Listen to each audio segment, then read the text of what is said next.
गुरुदेव रवींद्रनाथ टागोर हे नाव ऐकल्यावर आपल्या डोळ्यासमोर काय येतं? एक पांढरी धाडी असलेले शांत चेहऱ्याचे कवी ज्यांनी आपलं राष्ट्रगीत लिहिलं, जनगण मन. बरोबर, पण ही फक्त ओळख झाली, a part of the story. Rabindranath Tagore म्हणजे फक्त एक कवी नव्हते, ते एक कादंबरीकार होते, नाटककार, संगीतकार, फिलॉसॉफर, समाजसुधारक आणि एक एज्युकेशनिस्ट सुद्धा होते. त्यांची पर्सनॅलिटी इतकी मल्टीफॅसेटेड होती की त्यांना कुठल्या एका कॅटेगरीमध्ये बसवणं ऑलमोस्ट अशक्य आहे. ते एशियाचे पहिले नोबेल प्राइज विजेते होते 1913 साली लिटरेचरसाठी. आणि विचार करा, जगातले ते एकमेव व्यक्ती आहेत ज्यांनी 2 देशांना, भारत आणि बांगलादेश, त्यांचं राष्ट्रगीत दिलंय. त्यांचं आयुष्य तब्बल 80 डेकेड्स म्हणजे 80 वर्षांचं होतं. एक असा काळ ज्यात बंगालच्या पुनर्जागरणापासून ते भारताच्या स्वातंत्र्य संग्रामापर्यंत अनेक मोठमोठे बदल झाले. आणि टागोर या सगळ्या बदलांचे फक्त साक्षीदार नव्हते, तर त्यांनी ते घडवले सुद्धा. त्यांचं काम म्हणजे जणू काही पश्चिम आणि भारतीय संस्कृतीमधला एक पूल, जो माणुसकी, राष्ट्रवाद आणि निसर्गाशी असलेलं घट्ट नातं यावर जोर देतो. चला त्यांच्या या प्रवासाला थोडं जवळून पाहूया.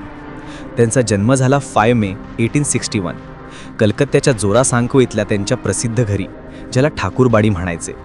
त्यांचे वडील महर्षी देवेंद्रनाथ टागोर ब्राह्मो समाजाचे एक मोठे नेते होते आणि खूप स्पिरिच्युअल व्यक्ती होते. तर आई शारदा देवी एक टिपिकल बंगाली गृहिणी. टागोर कुटुंब म्हणजे कला, संगीत, साहित्य आणि सोशल रिफॉर्म्सचं एक केंद्रच होतं. पण गंमत अशी की या रवींद्रनाथांना शाळेत जाणं अजिबात आवडायचं नाही. ते शाळेचं कडक डिसिप्लिन, ती पाठांतरावर जोर देणारी पद्धत त्यांना ती असह्य वाटायची. त्यामुळे त्यांचं बहुतेक शिक्षण घरीच झालं. प्रायव्हेट ट्युटर्स त्यांना वेगवेगळ्या भाषा, साहित्य, विज्ञान आणि संगीत शिकवायला यायचे. या स्वतंत्र आणि आर्टिस्टिक वातावरणानेच त्यांच्यातल्या कल्पनाशक्तीचा झरा जिवंत ठेवला. विचार करा, फक्त 8 वर्षांची असताना त्यांनी पहिली कविता लिहिली आणि 11 वर्षांची असताना ते वडिलांबरोबर एका मोठ्या प्रवासाला निघाले. शांतिनिकेतन, जे तेव्हा फक्त एक आश्रम होतं, आणि थेट हिमालय. या प्रवासाने त्यांना निसर्गाची महव्यता दाखवली आणि हाच निसर्ग पुढे त्यांच्या कवितांचा सेंट्रल थीम बनला. 1878 मध्ये तरुण रवींद्रनाथांना लॉ म्हणजे कायद्याचं शिक्षण घेण्यासाठी इंग्लंडला पाठवण्यात आलं. पण त्यांचं मन अभ्यासात रमलं नाही. ते लंडन युनिव्हर्सिटीमध्ये साहित्याचे लेक्चर्स ऐकायचे, युरोपियन संगीत आणि साहित्य जवळून अनुभवायचे. हा एक्सपिरियन्स त्यांच्यासाठी खूप महत्त्वाचा ठरला, कारण इथेच ते वेस्टर्न लिरिकल स्टाईल आणि बंगाली शास्त्रीय परंपरा ह्यांचा मिलाप करायला शिकले. भारतात परत आल्यावर त्यांनी कविता, नाटकं आणि लघुकथा लिहायचा सपाटाच लावला. संध्या संगीत, प्रभात संगीत ह्याच काळातल्या रचना आहेत. 1883 मध्ये मृणालिनी देवी यांच्याशी त्यांचं लग्न झालं आणि ह्याच काळात त्यांनी बंगाली साहित्यात एक नवीन प्रकार रुजवला, शॉर्ट स्टोरी, लघुकथा. त्यांच्या सुरुवातीच्या कथा, जसं की भिकारिणी किंवा काबुलीवाला, सामान्य माणसाच्या मनातल्या भावना आणि समाजातल्या विडंबना खूप सुंदरपणे दाखवतात. आणि मग त्यांच्या आयुष्यात आला एक असा टप्पा ज्याला त्यांच्या क्रिएटिव्हिटीचा स्वर्णयुग म्हणजे गोल्डन एज म्हटलं जातं. 1890 मध्ये टागोरांना त्यांच्या कुटुंबाच्या जमिनीची म्हणजे जमीनदारीची देखरेख करण्यासाठी पूर्व बंगालमधल्या शिलाईदह, आताच्या बांगलादेशमध्ये, इथे पाठवण्यात आलं. नदी किनारी एका हाऊसबोटवर राहतानाचा हा काळ त्यांच्यासाठी इन्क्रेडिबल ठरला. इथे त्यांचा निसर्गाशी थेट संबंध आला आणि गरीब ग्रामीण लोकांचं आयुष्य त्यांनी खूप जवळून पाहिलं. ह्या अनुभवाने त्यांची क्रिएटिव्हिटी एका वेगळ्याच उंचीवर पोहोचली. त्यांचं सगळ्यात प्रसिद्ध काव्यसंग्रहांपैकी एक, सोनार तरी म्हणजे सोन्याची नाव, हे इथंच लिहिलं गेलं.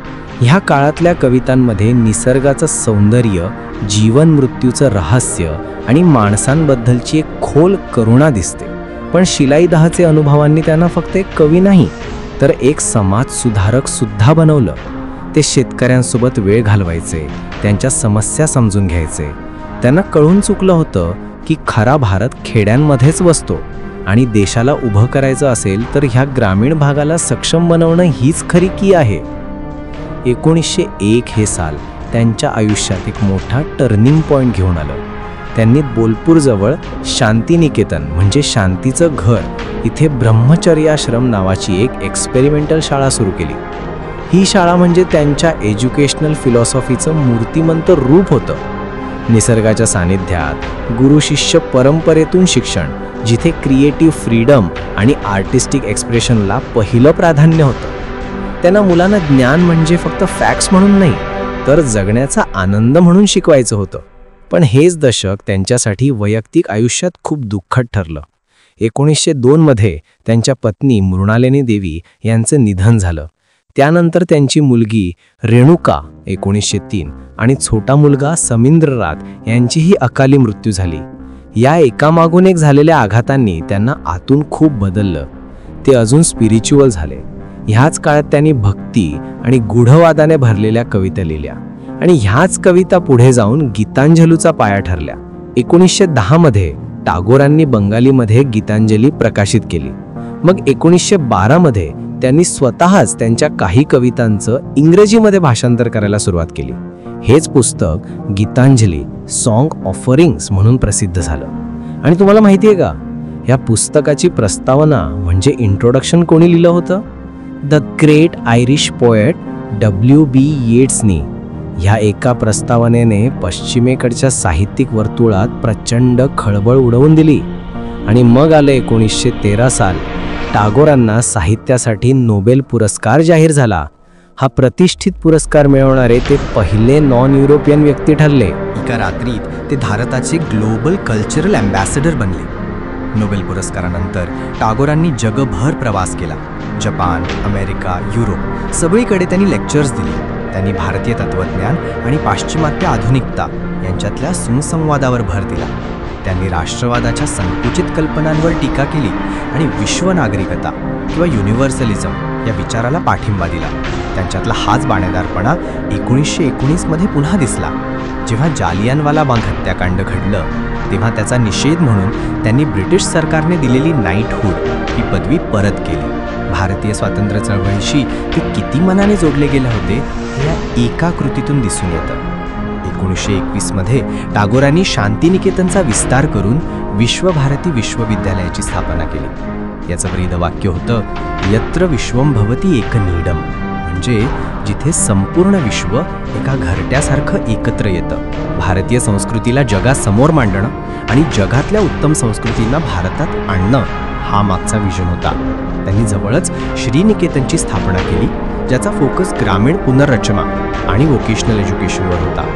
टागोरांचं म्हणणं होतं की भारताची गरिबी तेव्हाच दूर होईल जेव्हा ग्रामीण अर्थव्यवस्था आत्मनिर्भर बनेल आणि शिक्षण फक्त पुस्तकी न राहता शेती आणि हस्तकलांशी जोडलं जाईल. आयुष्याच्या शेवटच्या काळात लिखाण आणि शिक्षणासोबतच त्यांनी चित्रकलेतही स्वतःला झोकून दिला. त्यांनी हजारो चित्र काढली. त्यांची पेंटिंग्स बऱ्याचदा गूढ आणि स्वप्नवत असायच्या, जणू काय त्यांच्या सबकॉन्शियस मनाचा आरसा. गुरुदेव रवींद्रनाथ टागोर यांचं निधन 7 ऑगस्ट 1941 रोजी त्यांच्या जोरासांको इथल्या घरी झालं. पण त्यांचा वारसा, त्यांची लेगसी अमर आहे. त्यांनी बंगाली साहित्याला एका वेगळ्या उंचीवर नेऊन ठेवलं. त्यांनी 2200 पेक्षा जास्त गाणी रचली, ज्यांना आज आपण रवींद्र संगीत म्हणून ओळखतो.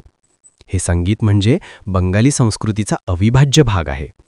त्यांनी राष्ट्रवादाच्या संकुचित सीमांना नेहमीच नकारलं. महात्मा गांधींबद्दल त्यांना खूप आदर होता, पण ते त्यांच्या प्रत्येक विचाराशी सहमत नव्हते.